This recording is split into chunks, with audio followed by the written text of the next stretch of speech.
And we're back. The messy midway. All right, messy midway. So every fighter gets asked this question. You got two questions. First is, if there's a local fighter right now that you would love to fight, who would it be?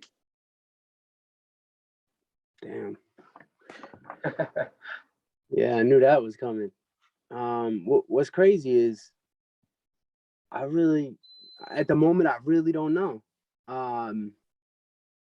Back in the day when I started my pro career, I was looking at like the regional champs, whoever was the regional champ, because that's one of my big goals right now.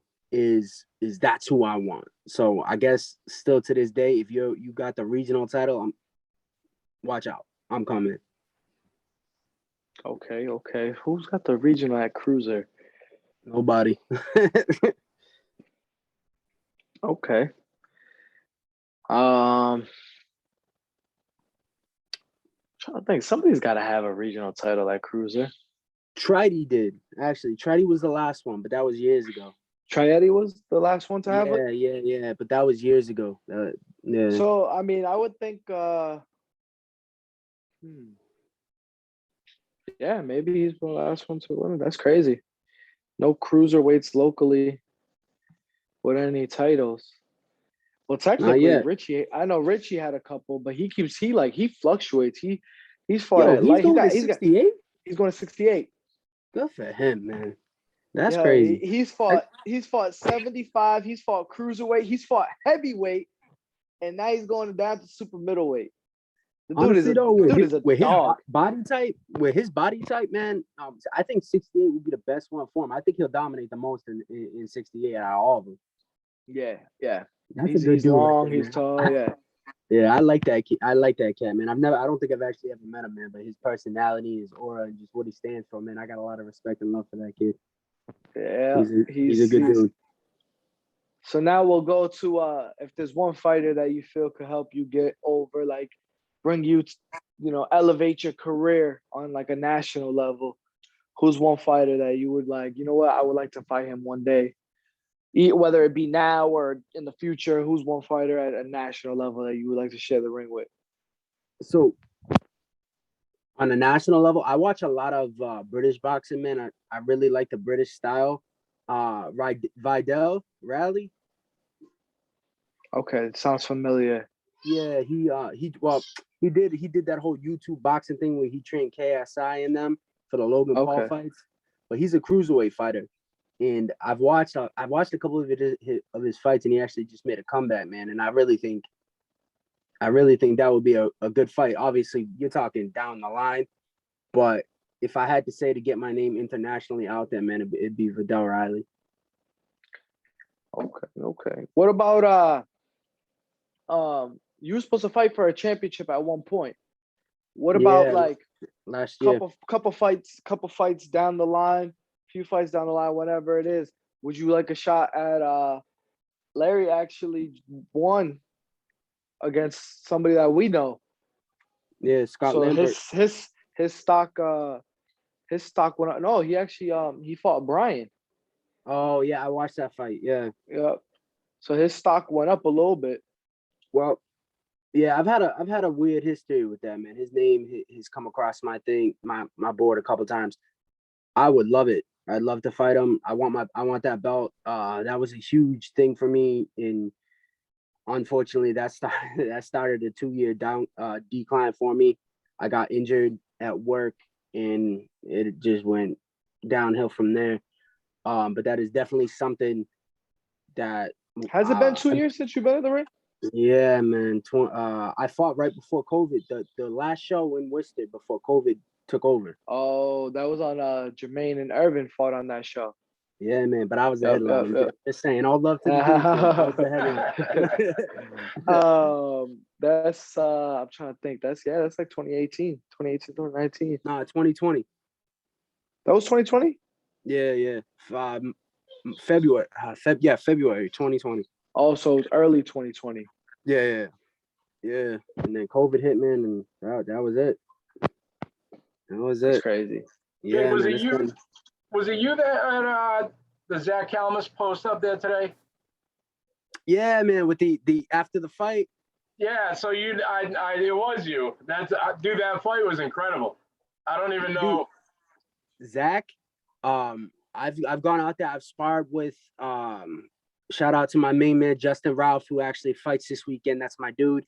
Steve Vausk, I've sparred with them, and Zach, I love that dude, man. He is a character, and he's very but he's so kind-hearted and loving. And you know, if you ever really got to talk to the kid, like, it really showed his personality after that fight, where he was just trying to congratulate the man, say, hey, good fight and all that. And the guy, that dude was being a straight dick, man. Hey, if I was Zach, I would have punched him again.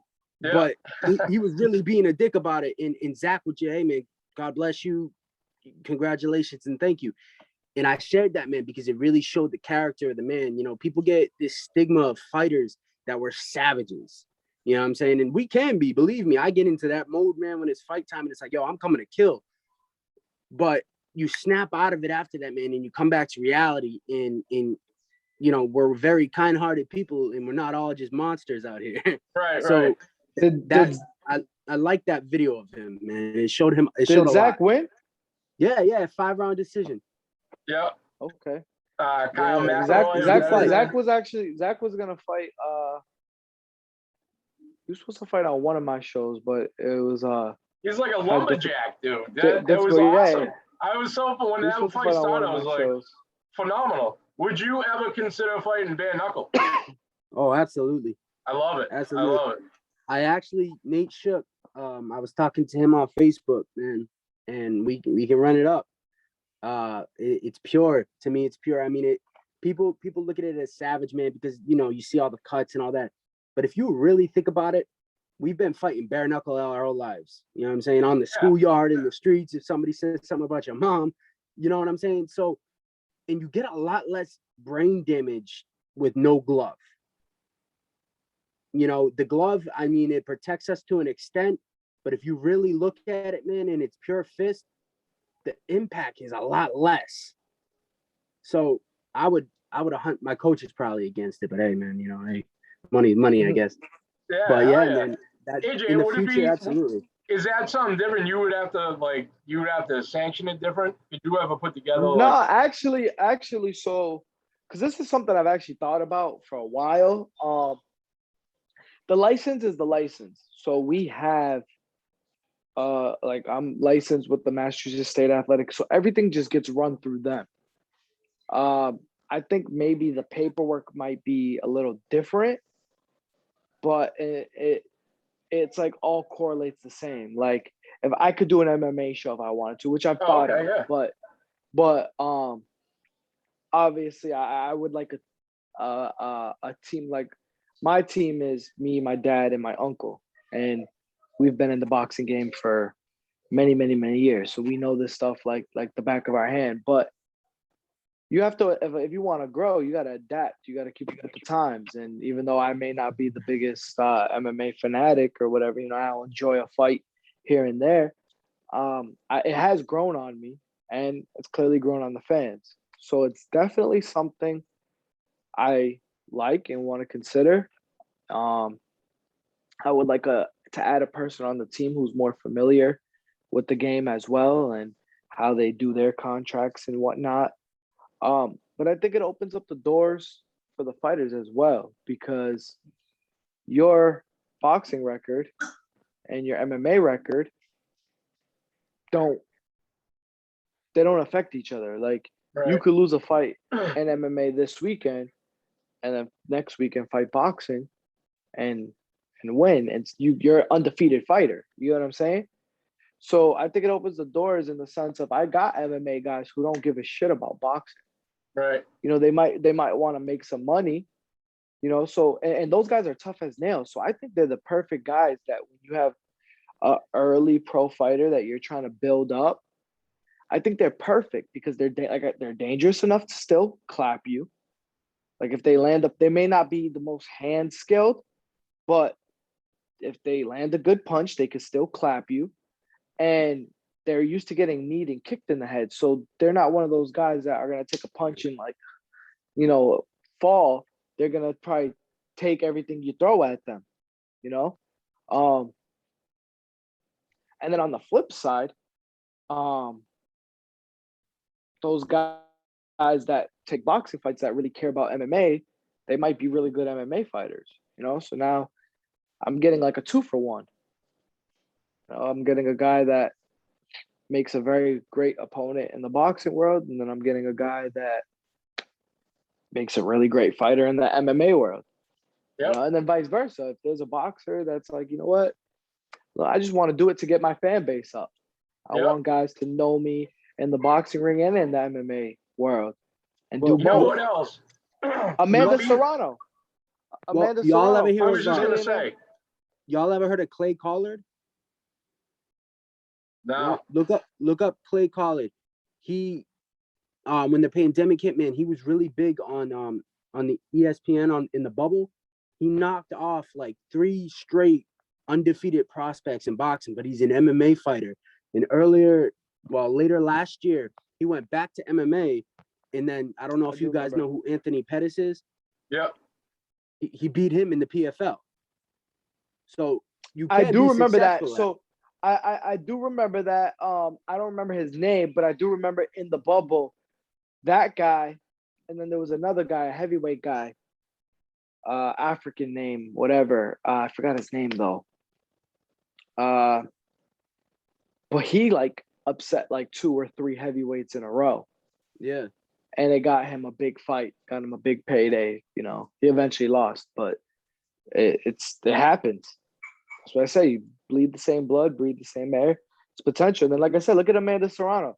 For a woman fighter to touch $1 million, that's huge. That's groundbreaking. Because, and 90% of it is her being a nasty boxer, but she's done both. She's known in both, you know. Clarissa Shields, she dipped into both. You know, Clarissa Shields won her first MMA fight. She lost her second one, but still did very well. But still undefeated as a pro boxer. Dude, the bare knuckle champion. The bare knuckle female fight was one of the best fights on the card. Those girls, neither of them, they were both landing big shots the whole time. They were like Beltran, right? They're usually the best fighters, and they're usually the best fights in the streets too.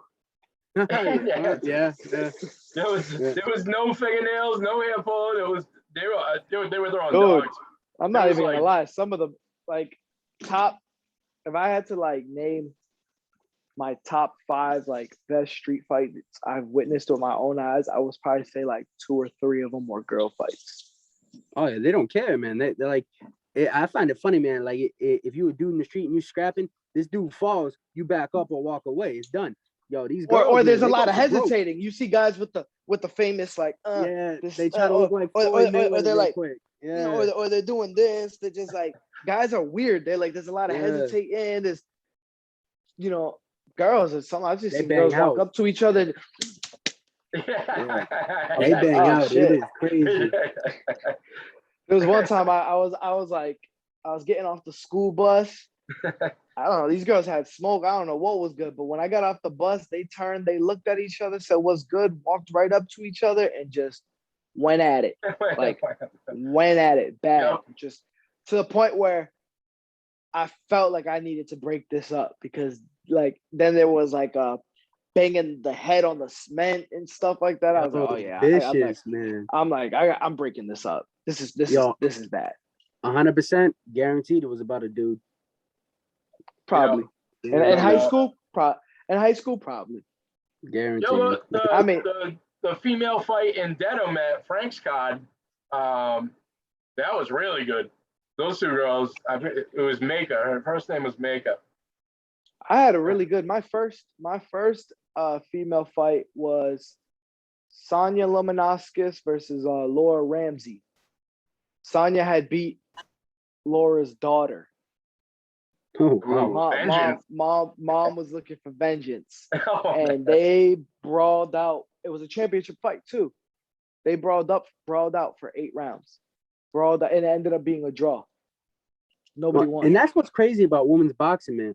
Like my girl up in, and they were heavyweights. They fought at heavyweights don't fight at a pace like that. Nah, yeah. These girls were heavyweights. They were in the heavyweight division. Well, it's just like like on the flip side, man. Shelly Vincent, yo, that girl dog. can box, but she's a dog. Yo, I She's love like, watching her fight. she has really good skill, but she's a dog. Like she Oh, doesn't have yeah. to brawl. She can outbox you if she wants to, but she just has that. Some people just have that dog. They just want to bang. Yeah, She doesn't have to bang with you. nah, yo, I love watching her fight. I That girl, really like Kayla Reese. yeah, I yo, like her too. oh, yo, KO, man, she's fierce. Her whole She's a dog. aura is insane, man. And her I've ring never met entrance her, is on man. I'd like to. fire. I Yeah. met her. First time I met her was when I was working for CES. And she was like making a comeback. She hadn't fought in a couple years. I think she had came off a L, but then she went on this crazy win streak, won a championship as an underdog at that. Like, and her ring entrances are crazy fire. Oh, She be yeah. having the Indians coming out and just Bro, or Native if I'm not Americans. mistaken, she's got 2 belts in her division, man, and there's a unification belt coming up, and then it's her and the winner, isn't it? So she could be I believe undisputed. Yeah. That'd be some Uh, serious stuff right there. she's bad. She's a bad girl. Yeah. I wouldn't want to fight her. So April 29th. Tell the fans what they can expect to see. Well, April 29th, man, it's a long time coming. I'm coming back. I'm not leaving this time. I'm representing a cause that's actually very near and dear to my heart.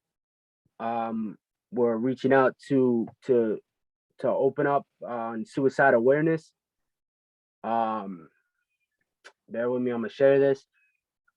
February 19th or 20th, I believe. I lost my uncle just last month. And I think it finally opened my eyes as a man who deals with depression, anxiety. I'm a very introvert, man. I don't really talk a lot. I don't reach out to people. It really opened my eyes to really see that, man, that we need to open this conversation because mental health is a serious thing. And April 29th, man, I just want to let everybody know around the world and whoever's watching, whoever can hear me, man, you're not alone. If you need help, please ask for it. It's a serious situation. Kids who grew up in the neighborhoods I grew up in, man, reach out. Even to athletes who you look up to, even though some of us don't even feel like you should, reach out. Always reach out. And there's always help. There's always a better way. So April 29th, man, I'm coming to represent my uncle. I'm coming to represent my family, my team. The 508, man, they're gonna stand up, man, and I'm hoping they're gonna finally really take me in, because I've always felt like I was an outcast in the boxing family. Y'all are gonna take me in, man, and at the end of the night, I swear, you won't be talking about the titles, man. You're gonna be talking about me. Make sure you hit Jake up for tickets. I officially have them, but he will have them tomorrow in hand. Yes, I was gonna say he officially has them as they're in my head, but he will officially have them tomorrow. So hit him up for his tickets. I'll be bringing these by to him mañana. Sir. Love it. Jake, any sponsors you want to shout out especially? Yeah, one. I got a sponsorship from North Carolina. Kathy, I don't remember the name. I'm sorry at the moment, but Kathy, she was my uncle's girlfriend. Shout out to her and to her daughter, Gabrielle. Thank you for your help. Thank you for your support, and anybody out there who supports local boxing, and especially the underdogs, man. I'm the real Rocky story, and one day y'all are gonna know the name. I promise you. Don't forget it. Shout out your gym and shout out your coaches. Bruce Austin Boxing Academy, based out of the YMCA of Main Street, Worcester, Mass. Bruce Austin, man, dude's a genius. Took me from a barbarian to somebody who can actually throw a pretty good punch. Shout out to my team, Team NoLove. Very underrated, man. But again, we're on the come up, and just watch for us, man. We're making noise. Love it, my man. Love it. So we'll be there. Main South YMCA. That's a very, very that's a John Rainwater was out that gym. Adam Harris was out that gym. Yep. There's a little bit of a tradition over there. Remember, Jake Paradise is out that gym too, man. Watch out, he's coming. Love it. Absolutely love it, man. Good shit. AJ, I didn't even think of an opponent this week. I'm gonna let it ride, man. I'm gonna let you off the hook. So great conversation though, guys. You gonna let me off the hook? Wait, what? Look at I didn't call not one opponent out for you yet. I'm still trying to reach Danny Garcia from the other night. So man, how about this, Mike? How about this? The day that you convinced me to come out and I finally decide I'm gonna do this pro debut, you gotta be right there with me and do a pro debut as well. Let's go. All the smoke, you already man. said you could sanction it. Let's go. You said 50. I said word. Let's go. I'm down. Look, I told him. Hey, hold on, man. Don't sleep on the Irish tank, man. 50's no joke. Yeah.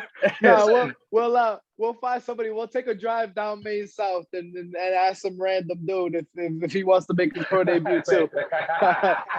Is that a toe tag? That's what you call it. Well, yeah, those are toe tags. Those are tags. Actually, no. Toe tags are like completely washed old fighter, like completely washed. I'm not even gonna dog anymore.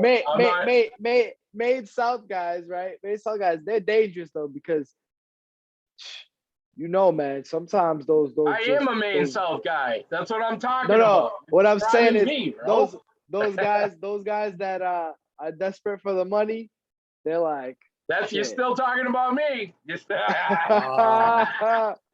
talking about me. I don't think you Maine South desperate though, man. That's a different level. That's a different level. I mean, I'm on the outskirts. That's a sleeping on a bus stop. Them park benches are comfy, man. I'm telling you. I hear that.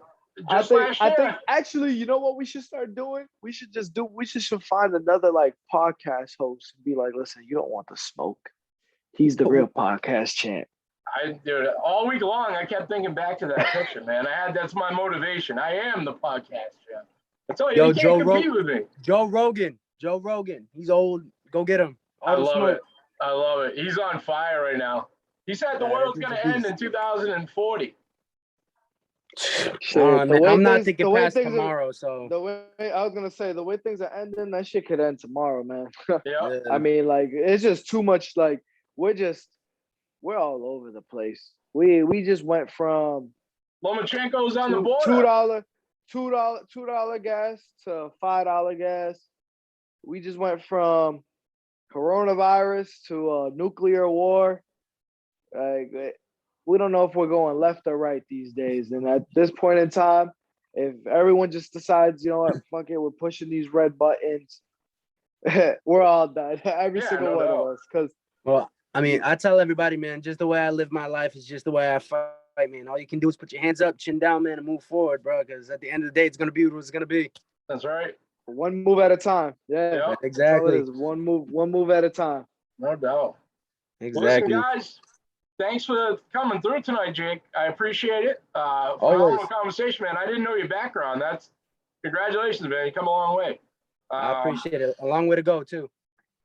We all have a long way to go, that's for sure. Yes, sir. We'll be announcing press conference soon. We'll be bringing a lot of these guys that are on the card back together as a whole. We'll check in on them, how their training camps are going. Check into their lives a couple weeks before the fight. Give the fans some more insight on who these guys are. It's a big card. We'll be bringing. Yeah, it is. It's a big card. We got 12 fights. There's only 10 on BoxRec, but we got 12 fights. I haven't added the other 2 guys yet. 12 fights, but the people's main event, baby. I'm telling you. Let's go. People's main event. Woods and Silva. I love it, man. Well, guys. My boy called him. He looks like a character from Rocky. Yo, he got the trunks too. Yeah. You peeped that last fight? I was peeping those trunks, man. I'm like, yo, that's too much, man. My boy was like, yo, this dude is like Rocky, but like one of the guys that look like he's wearing the Rocky trunks, but looks like one of the guys that Rocky fought. Yeah. Yep. But all right, guys, take it easy. Have a good night. You too, man. Appreciate y'all. Be safe. ShamrockSports508.com, guys. The pod will be up till later on tonight. Check it out if you missed the first half. Have a good night, guys.